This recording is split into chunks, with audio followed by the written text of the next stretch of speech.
ಮೂವರು ಗಣ್ಯ ಅತಿಥಿಗಳು ನಮ್ಮ ಜೊತೆ ಸ್ಟುಡಿಯೋದಲ್ಲಿದ್ದಾರೆ. ಜೊತೆಗೆ ನಮ್ಮ ಎಲ್ಲ ಕಡೆ ನಮ್ಮ ಪ್ರತಿನಿಧಿಗಳಿದ್ದಾರೆ. ಶಿವಮೊಗ್ಗ, ಮೈಸೂರು ಡೆಸ್ಕು ಮತ್ತು ಪರಪ್ಪನಗರ ಜೈಲು, ವಿಕ್ಟೋರಿಯಾ ಆಸ್ಪತ್ರೆ ಎಲ್ಲ ಕಡೆ ಇದ್ದಾರೆ. ಮೊದಲಿಗೆ ನಾನು ವೀರೇಂದ್ರ ಜೊತೆ ಮಾತಾಡ್ತೀನಿ. ವೀರೇಂದ್ರ, ಈಗಾಗಲೇ ವಿಕ್ಟೋರಿಯಾ ಆಸ್ಪತ್ರೆ ಶಿಫ್ಟ್ ಆಗಿದೆ. ಅಲ್ಲಿರೋದು ಒಂದೇ ಜೈಲು ವಾರ್ಡು. ಅದ್ರಲ್ಲಿ ಕಟ್ಟಾ ಸುಬ್ರಹ್ಮಣ್ಯ ನಾಯ್ಡು ಈಗ ಆಲ್ರೆಡಿ ಅಲ್ಲೇ ಇದ್ದಾರೆ. ಹಾಗಾದರೆ ಅಲ್ಲಿ ಹೇಗೆ ಶೇರ್ ಮಾಡ್ಕೋತಾರೆ? ಜೊತೆಗೆ ನೀವು ಜಯದೇವದಿಂದ ವಿಕ್ಟೋರಿಯಾ ಆಸ್ಪತ್ರೆಯವ್ರಿಗೆ ಹೇಗೆ ಚೇಸ್ ಮಾಡ್ಕೊಂಡ್ಬಂದ್ರಿ? ಅದರಲ್ಲಿ ಯಡಿಯೂರಪ್ಪನವ್ರನ್ನ ಯಾಕೆ ಮುಖ ಮುಚ್ಚಿ ಕರೆದೊಯ್ದ್ರು ಪೊಲೀಸ್ ಅಧಿಕಾರಿಗಳು? ಹಮೀದ್, ಜಯದೇವ ಆಸ್ಪತ್ರೆಯಿಂದ ಅಲ್ಲಿಂದ ಹೊರಗೆ ಕರ್ತಿರ್ಬೇಕಿದ್ರೆ ಎಲ್ಲವೂ ಕೂಡ ಒಂದು ರೀತಿ ಪ್ರೀ ಪ್ಲಾನೆಡ್ ಅನ್ನೋ ರೀತಿ ಮಾಡ್ಕೊಂಡಿದ್ರು. ಯಾವುದೇ ಕಾರಣಕ್ಕೂ ಯಡಿಯೂರಪ್ಪನವರ ಮುಖ ಯಾವುದೇ ಮಾಧ್ಯಮಗಳಿಗೂ ಕಾಣಿಸಬಾರ್ದು ಅನ್ನೋ ರೀತಿ ಎಲ್ಲವನ್ನೂ ಕೂಡ ಒಂದು ರೀತಿ ಪೂರ್ವ ಸಿದ್ಧತೆ ಮಾಡ್ಕೊಂಡಿದ್ರು. ಅದೇ ಕಾರಣಕ್ಕಾಗಿ ಜಯದೇವ ಆಸ್ಪತ್ರೆಯಿಂದ ಹೊರಗೆ ತರುವಾಗ ಆಂಬುಲೆನ್ಸ್ನ ಸರಿಯಾಗಿ ಆ ಬಾಗಿಲ ಬಳಿ ತೆಗೆದುಕೊಂಡು ಹೋಗಿ ಆಂಬುಲೆನ್ಸ್ ಒಳಗೆ ಕರ್ಕೊಂಡು ಒಳ ಸೇರಿಸಿದ್ದು. ಆಗಲೂ ಕೂಡ ಮಾಧ್ಯಮಗಳಿಗೆ ಕಾಣಿಸದೇ ಇರೋ ರೀತಿ ಅವಾಯ್ಡ್ ಮಾಡಿದ್ರು. ಅದಾದ ನಂತರ ಜಯದೇವ ಆಸ್ಪತ್ರೆಯಿಂದ ಹಿಡಿದು ವಿಕ್ಟೋರಿಯಾ ಆಸ್ಪತ್ರೆಯವರೆಗೂ ಕೂಡ ಸಂಪೂರ್ಣವಾಗಿ ಕಂಪ್ಲೀಟ್ ಕ್ಲೋಸ್ಡ್ ಆಂಬುಲೆನ್ಸ್ ಏನು ಬಂತು, ವಿಕ್ಟೋರಿಯಾ ಆಸ್ಪತ್ರೆ ಎಂಟ್ರೆನ್ಸ್ ಬಳಿ ಸರಿಸುಮಾರು 15 ನಿಮಿಷಗಳ ಕಾಲ, ಅಂದರೆ ಯಡಿಯೂರಪ್ಪನವ್ರನ್ನ ಆಂಬುಲೆನ್ಸ್ನಿಂದ ಹೊರಗೆ ತೆಗಿಲಿಕ್ಕೆ 15 ನಿಮಿಷಗಳ ಪೂರ್ವ ಸಿದ್ಧತೆ ಮಾಡಿಕೊಂಡ್ರು. ಅಂದರೆ ದೊಡ್ಡ ದೊಡ್ಡ 2 ಬೆಡ್ಶೀಟ್ಗಳನ್ನ, ಹಸಿರು ಬೆಡ್ಶೀಟ್ಗಳನ್ನ ಸಂಪೂರ್ಣ ಅಡ್ಡಲಾಗಿ ಇಟ್ಕೊಂಡ್ರು. ಅಂದರೆ ಯಾವುದೇ ಕ್ಯಾಮ್ರಾಗಳಿಗೂ ಕೂಡ ಸ್ಟ್ರೆಚ್ಚರ್ ಕೂಡ ಕಾಣಿಸಬಾರ್ದು ಅನ್ನುವಂಥ ಉದ್ದೇಶ. ಯಾಕೆ ಅಷ್ಟೊಂದು ಅವಾಯ್ಡ್ ಮಾಡಿದ್ರು ಅನ್ನೋದು ಯಾರಿಗೂ ಅರ್ಥ ಆಗಲಿಲ್ಲ.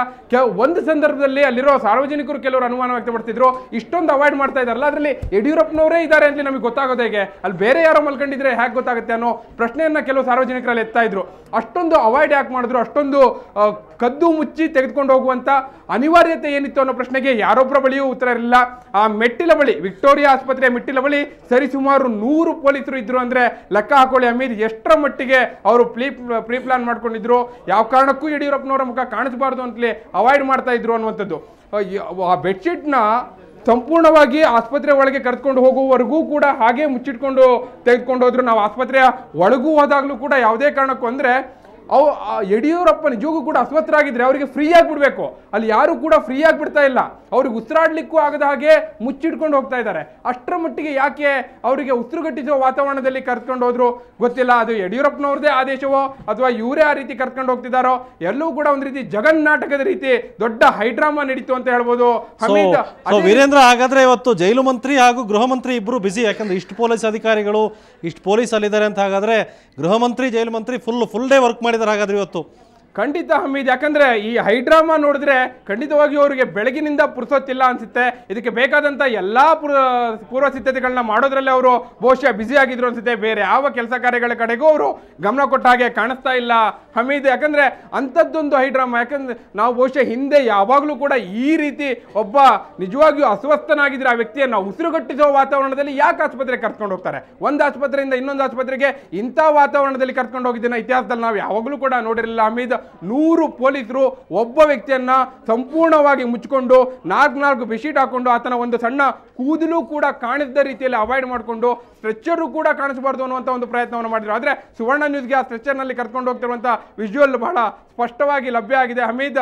ಆದರೆ ಅದರಲ್ಲಿ ಯಡಿಯೂರಪ್ಪನವರ ಮುಖ ಕಾಣಿಸಬಾರ್ದು ಅಂತಲ್ಲಿ ಎಲ್ಲ ಒಂದು ಪ್ರಯತ್ನವನ್ನು ಮಾಡಿದ್ರು. ಸರಿಸುಮಾರು 100 ಅಧಿಕಾರಿಗಳು ನಿಂತು ಅಲ್ಲಿ ಅಡ್ಡಗಟ್ಟಿದ್ರು. ಮಾಧ್ಯಮಗಳಿಗೆ ವಿಜುವಲ್ ಸಿಗಬಾರ್ದು ಅನ್ನುವಂಥ ಒಂದು ಪ್ರಯತ್ನ ಮಾಡಿದ್ರು. ಇವೆಲ್ಲವೂ ಕೂಡ ಪೂರ್ವ ನಿಯೋಜಿತ, ಎಲ್ಲವೂ ಕೂಡ ಪ್ರೀ ಪ್ಲಾನ್ ಅನ್ನೋದು ಅಲ್ಲಿ ಅವರ ಏನು ಸಿದ್ಧತೆಗಳಿತ್ತು ಅದರಿಂದ ಸುಬ್ರಹ್ಮಣ್ಯ ನಾಯ್ಡು ಅವರ ಆ ರೂಮನ್ನ ಹೇಗೆ ಶೇರ್ ಮಾಡ್ಕೋತಾ ಇದ್ದಾರೆ ಅವರು?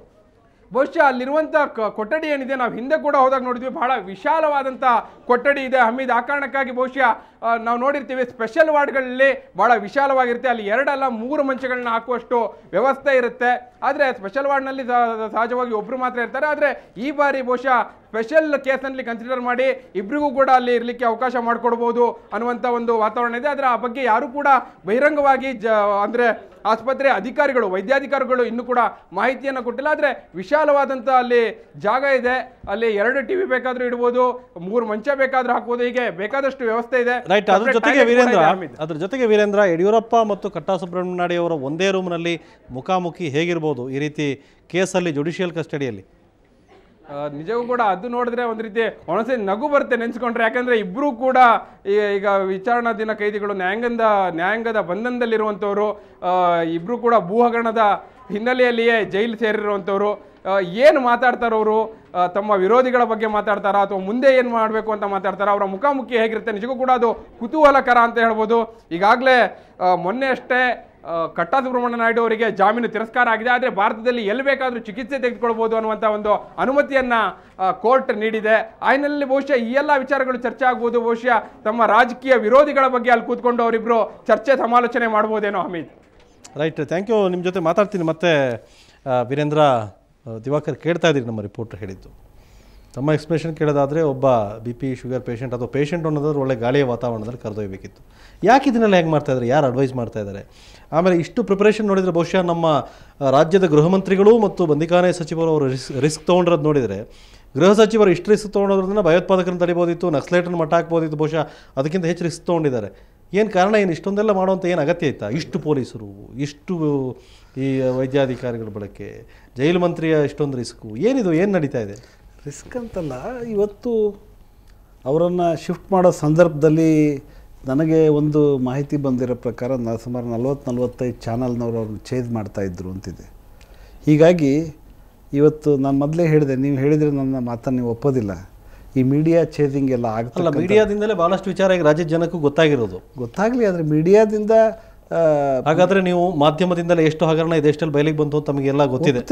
ತಾನೆ ಈ ಹಗರಣ ಇದೆಯಲ್ಲ, ಇದು ಬಹುಶಃ ನನ್ನ ಹಿರಿಯರಾದ ಬಸನಗೌಡ ಯತ್ನಾಳರು ಒಪ್ಪಲ್ಲ ಅಂತ ಭಾವಿಸ್ತೇನೆ.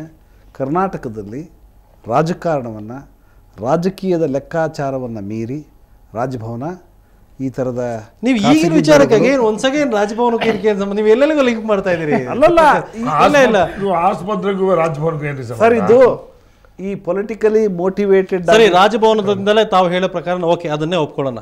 ತಾವು ಸಿರಾಜಿನ್ ಬಾಷಾ, ಬಾಲರಾಜನ್ ವಕೀಲರು ರೆಕಮೆಂಡ್ ತೊಗೊಂಡು ಕೋರ್ಟ್ಗೆ ಹೋದರು. ಹಾಗಾದರೆ ರಾಜ್ಯ ಹೈಕೋರ್ಟು, ಲೋಕಾಯುಕ್ತ ಕೋರ್ಟು, ಅಲ್ಲಿರೋ ನ್ಯಾಯಾಧೀಶರುಗಳು, ವಕೀಲರುಗಳು, ಹಾಗಾದರೆ ಅವ್ರಿಗೆ ಯಾರಿಗೂ ಇದ್ರ ಬಗ್ಗೆ, ಈ ಕೇಸಿನ ಬಗ್ಗೆ ಅರಿವಿಲ್ಲದೆ ಜುಡಿಷಿಯಲ್ ಕಸ್ಟಡಿ ಕೊಟ್ಟಿದ್ದಾರಾ? ಈ ಕೇಸ್ ಈಗ ಮುಂದುವರಿತಾ ಇದೆಯಾ? ನಾನು ರಾಜಭವನಕ್ಕೆ ಯಾಕೆ ಲಿಂಕ್ ಮಾಡ್ತಾ ಇದ್ದೀರಿ? ನಾನು ಈ ಕ್ಷಣದಲ್ಲೂ ಕೂಡ ನ್ಯಾಯಾಲಯದ ತೀರ್ಮಾನಗಳನ್ನ ಪ್ರಶ್ನೆ ಮಾಡೋದಿಲ್ಲ. ನ್ಯಾಯಾಲಯದ ತೀರ್ಮಾನಗಳನ್ನ ನಾವು ಪ್ರಶ್ನೆ ಮಾಡೋದಿಲ್ಲ. ಕಾನೂನಿನ ಬಗ್ಗೆ ಭಾರತೀಯ ಜನತಾ ಪಕ್ಷಕ್ಕೆ ಸಂಪೂರ್ಣವಾದ ಅಪಾರವಾದ ಗೌರವ ಇದೆ. ಈ ಮತ್ತೆ ಕಾನೂನು ಗೌರವ ಇದೆ ಅಂತ ಹೇಳಿದ್ರೆ ಬಿಡಿ, ನೀವು ಗೌರವನೇ ಇದ್ದಿದ್ರೆ ಈಗ ಲೋಕಾಯುಕ್ತರನ್ನ ನಮ್ಮ ಅಪ್ಪ ಅವರು, ನಮ್ಮ ಅಪ್ಪನ ಸಮಾನ ಅಂತ ಹೇಳಿದವರು ಆ ರಿಪೋರ್ಟ್ ಆಕ್ಸೆಪ್ಟ್ ಮಾಡ್ಕೊಳ್ಳಲ್ವಲ್ಲ ಸರ್? ರಿಪೋರ್ಟ್ ಕೇಳಿರೋದು ನೋಡಿ, ದಿವಾಕರ್ ಅವರೇ, ಸಂತೋಷ್ ಹೆಗಡೆ ಅವರು ಕೊಟ್ಟಿರ್ತಕ್ಕಂಥ ವರದಿ 750 ಪುಟವನ್ನು ನಾನು ಓದಿದ್ದೇನೆ. 2000ದಿಂದ 2006ರವರೆಗೆ ಬಸಪ್ಪ ರೆಡ್ಡಿ ಅವರು director of mains and geology ಇದ್ದಾಗ ದಾಖಲೆ ಕೂಡ ಇಲ್ವಲ್ಲ? ನಿಮ್ಮ ಪಕ್ಷದವ್ರು ಮಾಡಿದ್ರೆ ಹಗರಣ ನೀವು ಹೇಳೋದಿಲ್ಲ. ಯಾರೇ ಮಾಡಿರ್ಲಿ, ಎಲ್ಲರೂ ಯಾರೇ ನಮ್ಮ ಪಕ್ಷದವರೇ ಮಾಡಿ, ನಾವೇನದು ತಿರಸ್ಕಾರ ಮಾಡ್ಲಿಲ್ಲ. ನೀವು ಮಾಡ್ಬೇಕು, ಇಲ್ಲ ತಿರಸ್ಕಾರ ಮಾಡ್ಬೇಕು.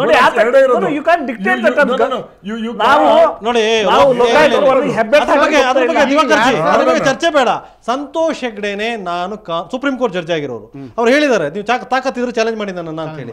ಕಾನೂನು ಅರಿವಿಲ್ಲ, ಚಾಲೆಂಜ್ ಮಾಡಿದ್ವಲ್ಲ. ಮತ್ತೆ ನೀವು ಎಕ್ಸ್ಪ್ಲೇಷನ್ ಕೇಳ್ತಾ ಇದ್ದೀರಿ. 750 ಪುಟಗಳ ಇದರಲ್ಲಿ ಕೆಲವೊಂದು ಈ ರಾಜ್ಯದ ಸಚಿವ ಸಂಪುಟ ಅದಕ್ಕೆ 90 ದಿವಸದಲ್ಲಿ ಅದರ ಬಗ್ಗೆ ತೀರ್ಮಾನ ತಗೊಳ್ತಕ್ಕಂಥ ಅಧಿಕಾರ ಇತ್ತು. ಆ 90 ದಿವಸದಲ್ಲಿ ಆಂಬಿಗ್ಯೂಟಿ ಏನು ವರದಿಯಲ್ಲಿರ್ತಕ್ಕಂಥ ಆಂಬಿಗ್ಯೂಟಿ ಬಗ್ಗೆ ಕೇಳಿದ್ದೇವೆ. ಏನು ತಪ್ಪಿಲ್ಲ. ಸಂತೋಷ್ ಹೆಗಡೆ ಅವರು ಕೊಟ್ಟಿದ್ದಕ್ಕೆ ನಾವೇನು ಸೀಲ್ ಹಾಕಿ ಹೆಬ್ಬೆಟ್ ಹೊತ್ತಬೇಕಲ್ಲ? ಹೆಬ್ಬೆಟ್ ಹೊತ್ತಬೇಕು ಅಂತ ಹೇಳಿಲ್ಲ. What you expect from us?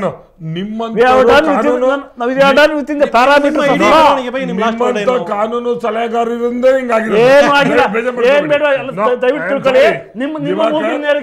ನಿಮ್ಮ ಸರ್ಕಾರ ಧರ್ಮ್ ಸಿಂಗ್ ಅವ್ರ ಬಗ್ಗೆ, SM ಕೃಷ್ಣ ಬಗ್ಗೆ ಇಲ್ಲ, ದಯವಿಟ್ಟು ರಾಜಕಾರಣ ಮಾಡಕ್ ಹೋಗ್ಬೇಡಿ. ಲೋಕಾಯುಕ್ತದ ವರದಿ ಬಗ್ಗೆ ಸಂಪೂರ್ಣ ಚರ್ಚೆ ಮಾಡಕ್ಕೆ ಸಿದ್ಧ ಇದ್ದೇವೆ. ಸಂತೋಷ್ ಹೆಗಡೆ ಅವರ ಸಮಗ್ರವಾದ ವರದಿ ಅಲ್ಲ. ರೈಟ್, ನಿಮ್ಗೆ ಈ ಒಟ್ಟಾರೆ ಬೆಳವಣಿಗೆ ಬಗ್ಗೆ ಸರ್, ಈಗ ಇವತ್ತೇನು ಬೆಳವಣಿಗೆಗಳು ಕರ್ನಾಟಕದಲ್ಲಿ ಬಹುಶಃ ನಾಡಿನ ಜನತೆ ತಲೆ ತಗ್ಗಿಸುವಂಥ ರೀತಿಯಲ್ಲಿ ನಡೀತಾ ಇದೆ.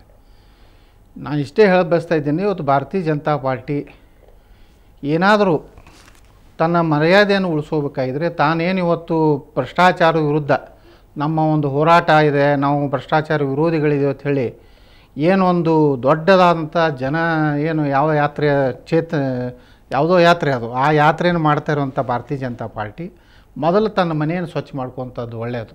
ಇಂಥ ಯಡಿಯೂರಪ್ಪನವರಂಥ ಭ್ರಷ್ಟ ವ್ಯಕ್ತಿನ ಇಟ್ಕೊಂಡು ಇವತ್ತು ಯಾಕೆ ಹೇಳ್ತೀರಿ ನೀವು? ಅವರೊಬ್ಬರೇ ಇರೋದಾ ಸರ್? ಅವ್ರ ಜೊತೆಗಿರುವಂಥ ಪೂರ್ತಿ ಕಂಪ್ನಿ ಅಂದರೆ ಯಡಿಯೂರಪ್ಪ ಅಂದರೆ ಈಗ ಯಡಿಯೂರಪ್ಪನವ್ರ ಜೊತೆಗಿರುವಂಥ ಬಹುತೇಕ ಎಲ್ಲರೂ ಇವತ್ತೇನು ನಾವು ನೋಡ್ತಾ ಇದ್ದೆ ರಾಜ್ಯದಲ್ಲಿ ಇಂಥ ಪರಿಸ್ಥಿತಿ. ಹೇಳಿ, ಹೆಸರು ಹೇಳಿ, ಯಾರ್ಯಾರು ಅಂತ. ಬಹುತೇಕ ಅಂದರೆ ಯಾರ್ಯಾರು ಎಲ್ಲ ಗೊತ್ತಿದೆ ಸರ್. ಇವಾಗ ಜೈಲಿನಲ್ಲಿದ್ದಾರೆ. ಇವತ್ತು ಜನಾರ್ದನ್ ರೆಡ್ಡಿ ಅವರಿದ್ದಾರೆ, ಅದೇ ರೀತಿ ನಮ್ಮ ಕಟ್ಟಾ ಸುಬ್ರಹ್ಮಣ್ಯ ನಾಯ್ಡು ಅವರಿದ್ದಾರೆ, ಅಲ್ಲಿಂದ ಕೃಷ್ಣ ಶೆಟ್ಟರ್ ಇದ್ದಾರೆ, ಮತ್ತು ಇನ್ನೂ ಅನೇಕರು ಇನ್ನೂ ಜೈಲಿಗೆ ಹೋಗಲಿಕ್ಕೆ ಈಗಾಗಲೇ ಲಿಸ್ಟ್ ರೆಡಿಯಾಗಿದೆ.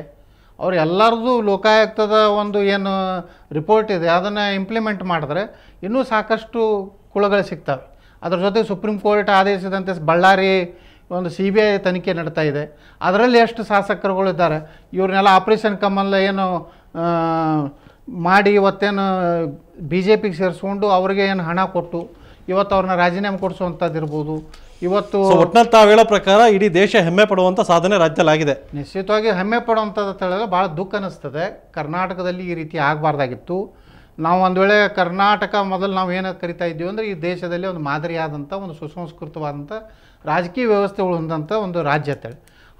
ಇವತ್ತೇನಾಗಿದೆ ಅಂದರೆ ಬಿಹಾರ ಕರ್ನಾಟಕ ಆಗಿದೆ, ಕರ್ನಾಟಕದ ಹೋಗಿ ಇವತ್ತು ಬಿಹಾರ ಆಗ್ತಾಯಿದೆ. ಇದಕ್ಕೆ ಕಾರಣ ಏನಂದರೆ ಇದಕ್ಕೆಲ್ಲದಕ್ಕೂ ಕಾರಣ BJPಯ ರಾಷ್ಟ್ರೀಯ ನಾಯಕತ್ವದ ಒಂದು ವೈಫಲ್ಯ. ಅದ್ರ ಜೊತೆಗೆ ರಾಜ್ಯದಲ್ಲಿರುವಂಥ ಯಡಿಯೂರಪ್ಪನವ್ರ ಮೇಲೆ ಇಡೀ BJP, ಯಡಿಯೂರಪ್ಪನವರೇ ನಮ್ಮ ಮುಂದಿನ ಚುನಾವಣೆ ನಮ್ಮ ನಾಯಕರು, ಯಡಿಯೂರಪ್ಪನವ್ರ ನೇತೃತ್ವದಲ್ಲೇ ಈ ಪಕ್ಷ ಇಲ್ಲ. ಕೊಪ್ಪಳ ಚುನಾವಣೆಯಲ್ಲಿ ಭಾಳ ಕನ್ಫ್ಯೂಷನ್ ಇತ್ತು ಬಿಡಿ, ಆ ವಿಚಾರದಲ್ಲಿ ಏನು ಕ್ಲಿಯರ್ ಮಾಡಲಿಲ್ಲ ಕೊನೆವರೆಗೂ. ಎಷ್ಟು ಈ ರೀತಿ ಒಂದು ಪರಿಸ್ಥಿತಿ ಇವತ್ತು BJPಗೆ ಬಂದಿದೆ ಅಂದರೆ ಯಡಿಯೂರಪ್ಪನವ್ರು ಬಿಟ್ಟರೆ ಇದು ಸತ್ತೇ ಹೋಗ್ತದೆ ಅನ್ನುವಂಥ ಪರಿಸ್ಥಿತಿಯನ್ನು BJP ಬಂದಿದ್ದಲ್ಲ. ಇದರಿಂದ ಏನಾಗ್ತಾಯಿದೆ ಅಂದರೆ ಕರ್ನಾಟಕದಲ್ಲಿ ಅಭಿವೃದ್ಧಿ ಆಗ್ತಾಯಿಲ್ಲ. ಇವರೆಲ್ಲ ಶಾಸಕರುಗಳು ಮಂತ್ರಿಗಳು ಲೂಟಿ ಮಾಡಿ ಹಣ ಮಾಡ್ತಾ ಇದ್ದಾರೆ. ಜನರಿಗೆ ನಾವು ಹಣ ಕೊಟ್ಟರೆ ಓಟ್ ಹಾಕ್ತಾರೆ ಅನ್ನೋಂಥ ಏನು ಭ್ರಮೆ ಇದೆ.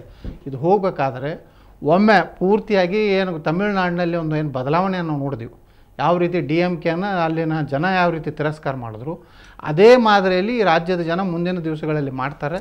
ಅದಕ್ಕೆ ತಿರಸ್ಕಾರ ಮಾಡೋದು ಒಂದು ಕಡೆ ಓಕೆ, ಒಪ್ಕೊಳ್ಳೋದು ಯಾರದು ಅನ್ನೋದು ಸಮಸ್ಯೆ ಇದೆ. ಸೊ ಮಾತಾಡ್ತೀನಿ ನಿಮ್ಮನ್ನು ಮತ್ತೆ. ಸೊ ರವಿಕುಮಾರ್, ಕೊನೆಯದಾಗಿ ರವಿ, ಅಲ್ಲಿ ಆಸ್ಪತ್ರೆ ಬಳಿ ಯಾರೆಲ್ಲ ಇದ್ದಾರೆ? ಅಮೀದ್ ಏನಂದರೆ ಈಗ ತಾನೇ ಕೆಲವು ನಿಮಿಷಗಳ ಹಿಂದೆ ಇಲ್ಲಿ ದಾಖಲಾಗಿದ್ದಾರೆ. ಬಹುಶಃ ಇಲ್ಲಿ ಯಾರು ಅವರ ಬಂಟರಾಗಲಿ ಅಥವಾ ಅವರ ಆಪ್ತ ಸಚಿವರಾಗಲಿ ಯಾರೂ ಇದುವರೆಗೂ ಬಂದಿಲ್ಲ. ಆದರೆ ಒಂದು ಮಾಹಿತಿ ಪ್ರಕಾರ ಅವರ ಸೊಸೆ ಮತ್ತು ಮಗಳು ಉಮಾದೇವಿ ಇವರಿಬ್ಬರು ಮಾತ್ರ ಅವ್ರ ಜೊತೆ ಹೋಗಿದ್ದಾರೆ ಅನ್ನೋ ಒಂದು ಮಾಹಿತಿ ಇದೆ. ಜೊತೆಗೆ ನಾಳೆಯಿಂದ ಕೂಡ ಸಾಕಷ್ಟು ಜನ ಅವರ ನಿರೀಕ್ಷಿತ. ಜೊತೆಗೆ ಅವರು ಮುಖ್ಯವಾಗಿ ಮತ್ತೊಂದು ಅಂಶ ಅಂದರೆ ಅವರು ವಿಚಾರಣಾಧೀನ ಕೈದಿ ಆಗಿರೋ ಕಾರಣಕ್ಕೋಸ್ಕರ ಅವರನ್ನು ಭೇಟಿ ಮಾಡೋದಕ್ಕೆ ಆ ಜೈಲು ಅಧೀಕ್ಷಕರ ಒಂದು ಅನುಮತಿ ಬೇಕು. ಆ ಕಾರಣಕ್ಕೋಸ್ಕರ ಇದು ನೆನ್ನೆ ಒಂದು ಸಾಕಷ್ಟು ಕುತೂಹಲ ಕೆರಳಿಸಿತ್ತು. ಆ ಕಾರಣಕ್ಕೋಸ್ಕರ ಅವ್ರನ್ನ ಸಾಕಷ್ಟು ಜನ ಭೇಟಿ ಮಾಡೋಕ್ಕೆ ಬಂದರೂ ಕೂಡ ಅವ್ರಿಗೆ ಅವಕಾಶ ದೊರೀತಾ ಇರಲ್ಲ. ಸದ್ಯದ ಮಟ್ಟಿಗೆ ಇಬ್ಬರು ಮಾತ್ರ ಅವ್ರ ಜೊತೆ ಇದ್ದಾರೆ. BS ರಾಘವೇಂದ್ರ ಅವರು ಇನ್ನೂ ಬರೋ ನಿರೀಕ್ಷೆ ಇದೆ ಅಂತೇಳಿ ಅವರು ಆಪ್ತ ಸಲಹೆಗಾರ ಹೇಳಿದ್ದಾರೆ. ಬಹುಶಃ ನಾಳೆಯಿಂದ ಅವ್ರನ್ನ ನೋಡೋಕ್ಕೆ ಸಾಕಷ್ಟು ಜನ ಬರೋ ನಿರೀಕ್ಷೆ ಇದೆ. Amit, right, thank you Ravi. Nagaraj, ಮೈಸೂರಿನಲ್ಲಿ ಬಹುಶಃ ನಾಳೆ ಇದಕ್ಕೆ ಸಂಬಂಧಪಟ್ಟಂತೆ ಏನಾದರೂ ಬೆಳವಣಿಗೆ ಇರ್ಬೋದಾ? ಅಮಿತ್, ಇವತ್ತು ಸಂಜೆವರೆಗೂ ಮೈಸೂರಿನ ಬಿಜೆಪಿಯ ಕಚೇರಿಯಲ್ಲಿ ಏನು ಕಾಂಗ್ರೆಸ್ನ ನಡವಳಿಕೆಯ ವಿರುದ್ಧ ಒಂದು ಸಭೆ ನಡೆಸಿ ಮುಂದಿನ ಹಂತದಲ್ಲಿ ಕಾಂಗ್ರೆಸ್ನ ವಿರುದ್ಧ ಒಂದು ಹೋರಾಟವನ್ನು ಮಾಡಬೇಕು ಅನ್ನೋದ್ರ ಬಗ್ಗೆ ಕಾರ್ಯಕರ್ತರು ಒಂದು ಸಭೆಯನ್ನು ನಡೆಸಿದ್ದಾರೆ. ತದನಂತರದಲ್ಲಿ ನಾಳೆಯೂ ಕೂಡ ವಿವಿಧ ಸಂಘಟನೆಗಳು ಅಂದರೆ ಯಡಿಯೂರಪ್ಪನವರ ವಿವಿಧ ಅಭಿಮಾನಿಗಳು ಮೈಸೂರಿನ ಅನೇಕ ದೇವಸ್ಥಾನಗಳಲ್ಲಿ ಪೂಜೆಗಳನ್ನ ಇಟ್ಕೊಂಡಿದ್ದಾರೆ. ಜೊತೆಗೆ ಆದಷ್ಟು ಬೇಗ ಅವರಿಗೆ ಜಾಮೀನು ಸಿಗಲು, ಜೊತೆಗೆ ಅವರ ಆರೋಗ್ಯ ಸುಧಾರಿಸಲಿ ಅನ್ನೋ ದೃಷ್ಟಿಯಿಂದ ಈ ಹೋಮಗಳು ಪೂಜೆಗಳು ನಾಳೆಯೂ ಕೂಡ ನಡೆಯಲಿವೆ. ನಿನ್ನೆನೂ ಕೂಡ ನಡೆದಿತ್ತು, ಮೊನ್ನೆಯೂ ಕೂಡ ನಡೆದಿತ್ತು, ಅದು ನಾಳೆಗೂ ಕೂಡ ಕಂಟಿನ್ಯೂ ಆಗ್ತಾ ಇದೆ. ಇದರ ಜೊತೆಗೆ ವರ್ಣಾ ಕ್ಷೇತ್ರದ ಭಾಗದಲ್ಲಿ ಏನು ಕಾಂಗ್ರೆಸ್ನ ವಿರುದ್ಧ ಅಂದ್ರೆ ಸಿದ್ದರಾಮಯ್ಯನವರ ನಡವಳಿಕೆ ವಿರುದ್ಧ ಬಿಜೆಪಿಯ ಕಾರ್ಯಕರ್ತರು ಒಂದು ಪ್ರತಿಭಟನೆಯನ್ನ ನಡೆಸ್ತಾ ಇದ್ದಾರೆ. Amit, right. Rajesh, thank you Nagaraj. Rajesh, Shivamogga ಜನದ ರಿಯಾಕ್ಷನ್ ಏನಿರ್ಬೋದು ನಾಳೆ ಇದಕ್ಕೆ? ಖಂಡಿತವಾಗಿಯೂ ಕೂಡ ಶಿವಮೊಗ್ಗ ಜನ ಏನು ಯಡಿಯೂರಪ್ಪನವರಂಥ ಒಂದು ನಾಯಕತ್ವವನ್ನು ಇಡೀ ರಾಜ್ಯಕ್ಕೆ ಕೊಡ್ತು, ಆದರೆ ಅವರ ಪಾಡು ಹೀಗಾಯ್ತಲ್ಲಪ್ಪ ಅಂತ ಹೇಳಿ ಒಂದು ವ್ಯಥೆ ಮತ್ತು ಯೋಚನೆಗೆ ಅವರಲ್ಲಿ ಇದೆ ಅನ್ನೋದು ಮೇಲ್ನೋಟಕ್ಕೆ ಕಂಡು ಬರ್ತಾ ಇದೆ. ಹಾಗೆ ಬಿಜೆಪಿ ವಲಯದಲ್ಲಿ ಒಂದು ರೀತಿಯ ಮಂಕಾಗಿದೆ ಅಂತಲೇ ಹೇಳ್ಬೋದು. ಮುಂದಿನ ಏನಕ್ಕೆಂದ್ರೆ ಇಲ್ಲಿವರೆಗೂ ನಡ್ತಕ್ಕಂಥ ಎಲ್ಲ ಚುನಾವಣೆಗಳಾಗಲಿ ಬೇರೆ ಬೇರೆ ಕಾರಣಗಳ ರಾಜಕೀಯ ಕಾರಣಗಳಿಗೆ ಯಡಿಯೂರಪ್ಪನವರೇ ಮುಖ್ಯವಾಗಿದ್ರು, ಆದರೆ ಅವರಿಗೆ ಜೈಲು ಸೇರಿದ್ದಾರೆ. ಮುಂದೆ ಹೇಗೆ ಈ ರಾಜಕೀಯ ಭವಿಷ್ಯ ಅನ್ನೋದು ಕೂಡ ಡೋಲಾಯಮಾನ ಆಗಿದೆ. ಯಾಕಂದ್ರೆ ಅವ್ರು ನಂಬಿರ್ತಕ್ಕಂಥ ಸಾಲುಗಟ್ಟಿನ ಎರಡನೇ ಸಾಲಿನ ನಾಯಕರು ಬಹಳಷ್ಟು ಜನ ಇದ್ದಾರೆ ಅಂತಲೇ ಹೇಳ್ಬೋದು. ಮತ್ತು ಜೊತೆಯಲ್ಲಿ ಜನ ಕೂಡ ಏನು ಶಿವಮೊಗ್ಗದಲ್ಲಿ ಒಂದಿಷ್ಟು ಅಭಿವೃದ್ಧಿ ಕಾಮಗಾರಿಗಳು ನಡೀತಿತ್ತು, ಅವು ಕೂಡ ಕುಂಠಿತ ಆಗೋ ಅನ್ನೋ ಭಾವನೆ ಇದೆ. ಹಾಗೆ ಇನ್ನು ನಾಳೆ ಅಭಿಮಾನಿಗಳು ಒಂದು ಬಂದ್ಗೆ ಕರೆ ಕೊಡ್ತಾ ಇದ್ದಾರೆ, ಸ್ವಯಂ ಪ್ರೇರಿತ ಬಂದ್ ಅಂತ ಹೇಳ್ತಿದ್ದಾರೆ. ಆ ಒಂದು ಬಂದ್ ಕೂಡ ನಡೆಯುವ ಸಾಧ್ಯತೆಗಳು ಹೆಚ್ಚಾಗಿ. ಅಲ್ಲ, ಬಂದ್ ಮಾಡ್ತಾ ಇರೋದೇನಕ್ಕೆ? ಅವರ ಪ್ರಮುಖವಾಗಿ ಅಂದ್ರೆ ಯಡಿಯೂರಪ್ಪನವರು ಏನೀಗ ಸಂಕಷ್ಟಗಳಿದ್ದಾರೆ, ಈ ಸಂಕಷ್ಟಗಳಿಂದ ಹೊರಗಡೆ ಬರಬೇಕು, ಅವ್ರ ಆರೋಗ್ಯ ಪೂರ್ಣವಾಗಿರ್ಬೇಕು. ಅದಕ್ಕೋಸ್ಕರ ಶಿವಮೊಗ್ಗ ಜನರನ್ನು ಮತ್ತೆ ಸಂಕಷ್ಟಕ್ಕೆ ದೂಡಬೇಕು, ಬಂದ್ ಮಾಡಿ. ಖಂಡಿತ. ಆಮೇಲೆ ಜೊತೆನಲ್ಲಿ ಪ್ರಮುಖವಾಗಿ ಅವ್ರು ಹೇಳೋದು ಶಿವಮೊಗ್ಗ ಜಿಲ್ಲೆಯ ಸರ್ವಾಂಗೀಣ ಅಭಿವೃದ್ಧಿಗೆ ಯಡಿಯೂರಪ್ಪನವರು ಕಾರಣವಾಗಿದ್ದಾರೆ. ಹಾಗೆ ಅಭಿವೃದ್ಧಿಗೂ ಅವರು ಬಂದ್ ಮಾಡ್ತಾ ಇರೋದಕ್ಕೂ ಮತ್ತೆ ಈ ಪ್ರಕರಣಕ್ಕೂ ಯಾವ ಸಂಬಂಧನೂ ಇಲ್ಲ. Rajesh, Usha, thank you. ನಿಮ್ಮ ಜೊತೆ ಮತ್ತೆ ಮಾತಾಡ್ತೀನಿ. ಮಂಜು, ಪರಪ್ಪನಗರ ಬಳಿ ಇದ್ದಾರೆ, ಅಲ್ಲಿ ಯಾರಿದ್ದಾರೆ ಈಗ? ಜೈಲ್ ಹತ್ರ ಯಾರಾದ್ರೂ ಇದ್ದಾರಾ?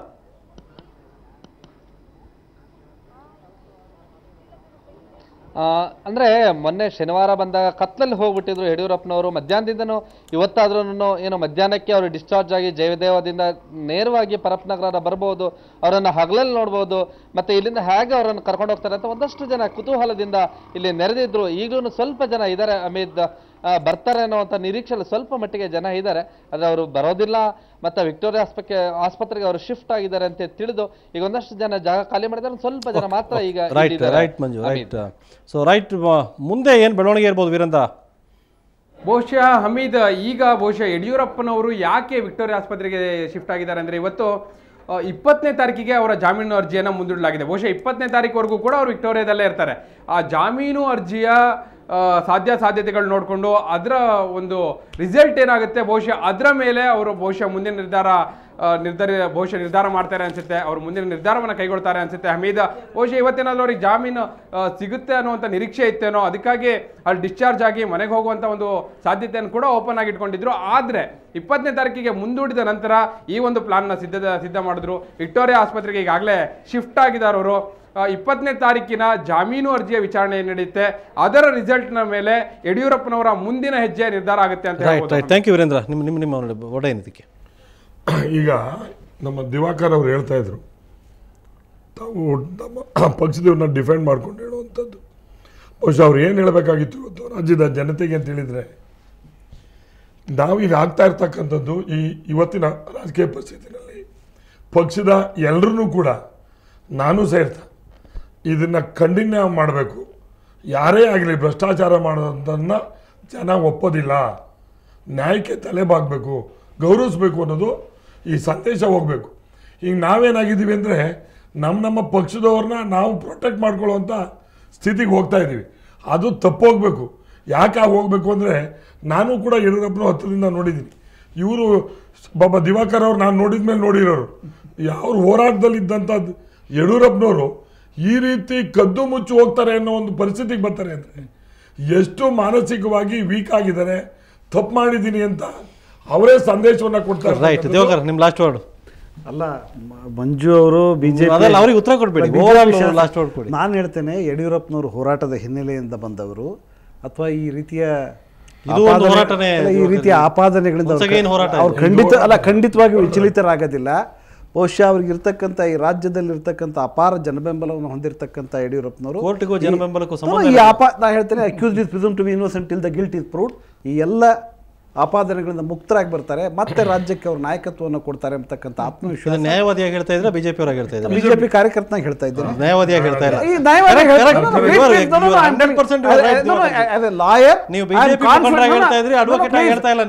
Lawyer I am confident that he will be acquitted from all these false charges. Right. ನೀವೀಗ ಅದ್ರ ಅವರ ವಿಚಾರಣೆ ತಾವು ಇಲ್ಲದೆ ಇರೋದ್ರಿಂದ ಬಹುಶಃ ಫಸ್ಟ್ ಕರೆಕ್ಟಾಗಿ ಹೇಳಿದ್ರಿ, ಆ ನಂತರ ಅದನ್ನ ಉದಾಹರಣೆಗೆ ವಕೀಲರು ಅಂತ ಹೇಳಬೇಕಾಗುತ್ತೆ. Thank you Diwakar ji, thank you very much. Manju ಮತ್ತು ಯತ್ನಾಳ್ ಅವರೇ ನಮ್ಮ ಜೊತೆ ಇಷ್ಟೊಂದು ಚರ್ಚೆಯಲ್ಲಿ ಭಾಗವಹಿಸಿದ್ದು ಧನ್ಯವಾದ ನಿಮ್ಮವರೆಗೂ ಕೂಡ. ಸೊ ಇದಿಷ್ಟು ಇವತ್ತಿನ ಚರ್ಚೆ. ಮತ್ತೆ ನಾಳೆ ಭೇಟಿಯಾಗೋಣ. ಈಗ ಮುಂದೆ ಕಾರ್ಯಕ್ರಮ ಪ್ರಸಾರವಾಗುತ್ತೆ. ಕ್ಷಣ ಸುದ್ದಿಗಾಗಿ ನೋಡ್ತಾ ಇರಿ ಸುವರ್ಣ ನ್ಯೂಸ್ 24/7.